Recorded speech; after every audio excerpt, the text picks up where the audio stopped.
Good afternoon, ladies and gentlemen. I hope you had a relaxing weekend. It is time once again for our daily English Flash News edition. And as usual, I'm Daniel Cook, your host, 6 days a week at 6 p.m. The Assembly Speaker Ilir Meta responded for the first time today to accusations that he was involved in corruption surrounding the collection of energy debt. The opposition has made claims that it was corrupt action from Meta that made the agreement possible between the company DIA and the CEZ. Meta made the following statement in response.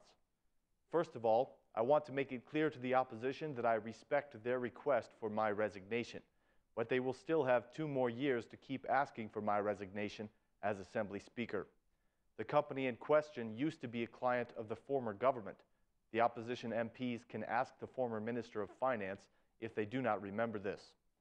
Meanwhile, I want to inform you that the company has made a clarification and that my name was not mentioned. I deny that I am the person implicated in this issue, and I can say this with complete conviction. Mr. Meta denied any implication in corruption and invited the opposition to submit charges to the prosecution and launch a full investigation into the matter.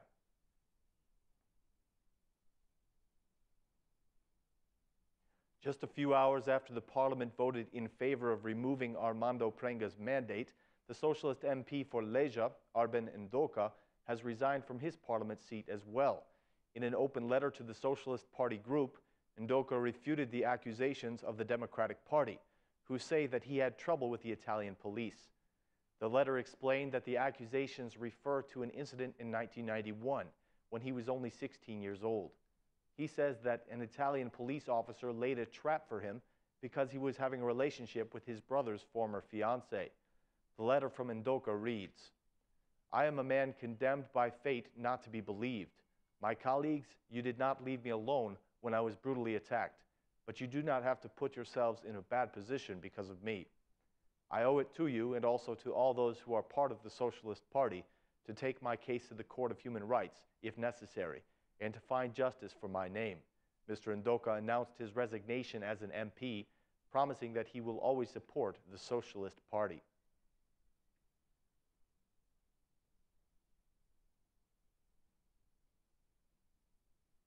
The first parliamentary session of the new season began with the opposition and the majority debating over drug trafficking and the accusations against the Minister of Interior, made by a former anti-drug officer.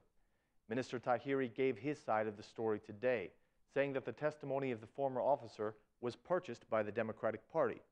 In response, the Democratic MPs demanded his resignation, accusing him of being connected to drug trafficking gangs.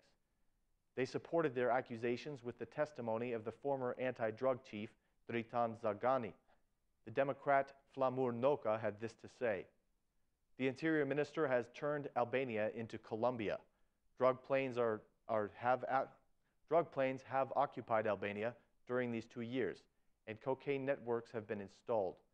Mafia murders have been uncovered like never before, and missing people for whom they have launched no investigations. All the responsibility falls on the Interior Minister and the Prime Minister, and they have zero credibility. The Minister does not have the cooperation of the police because he is connected to crime and to drug trafficking, said Mr. Ndoka. Since the Parliament was on the topic of narcotics and drug trafficking, the Socialist MP Kocho Kokudima took the opportunity to advocate the positive effects of marijuana in medicine and the economy. According to him, it was the former Prime Minister Sali Berisha who destroyed the economy of the Albanian people. He said, I support the legalization of medical marijuana because it boosts the economy. My project has nothing to do with criminal economy, but with the economy of the state. I agree that the illegal cannabis market is widespread in Albania, but I do not think that this was created by Samir Tahiri. Sali Berisha, you are the father of informality. You invented and created Lazarat. You are the father of crime. We will support Tahiri in his effort to establish order, said Kokudima. The Assembly began its work today by approving the request of the Council of Mandates to arrest the Socialist MP Armando Prenga for his involvement in the armed conflict in Lach. Tomorrow at noon, the Supreme Court will issue a security measure for the Socialist MP Armando Prenga. The court has appointed a panel of 5 judges to decide the fate of Armando while he awaits trial. Today, 118 MPs voted in favor of removing Prenga's mandate as a parliament member, and currently he is being held at the police directorate of Tirana. After his involvement in the violent conflict in Lodz this past week, Prenga stands accused of illegal possession of firearms, intention of committing serious injury, and threatening of life.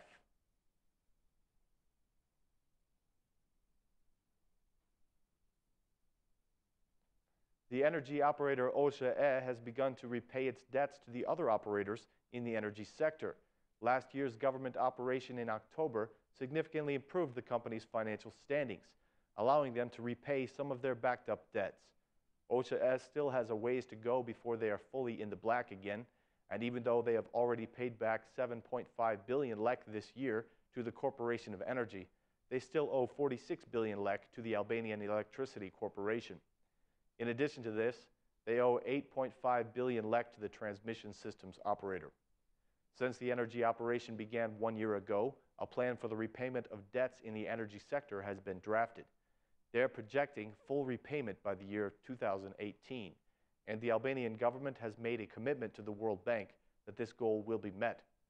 In exchange, the World Bank has guaranteed a loan of 150 million euro.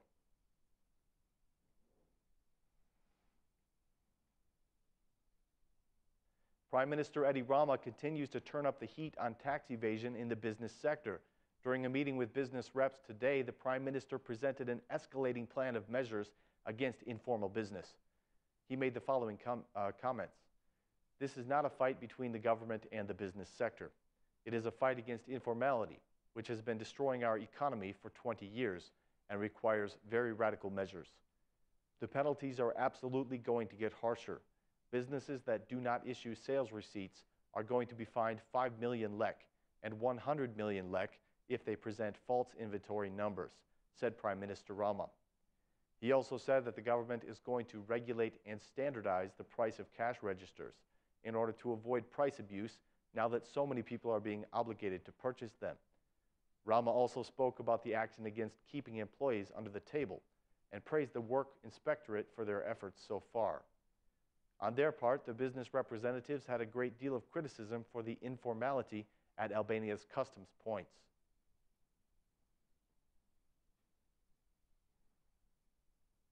The Albanian national football team will be playing another key match tonight, this time with Portugal at the Elbasan Arena.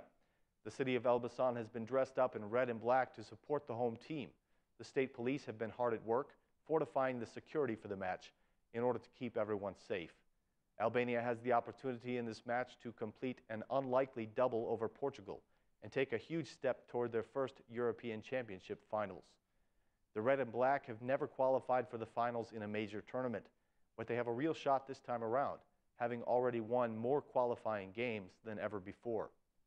One such win was the fiery abandoned contest with Serbia, for which Albania was eventually awarded a win 3-0. With Armenia and Serbia on just a point after 5 qualifying games, Portugal, Denmark, and Albania are all guaranteed at least a playoff. Albania's coach Gianni Debiasi says that the team is in good shape and prepared to give their maximum on the field this evening.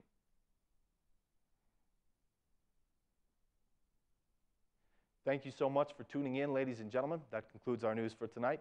Please join us again tomorrow at the same time for more translated news in English. Have a fantastic night.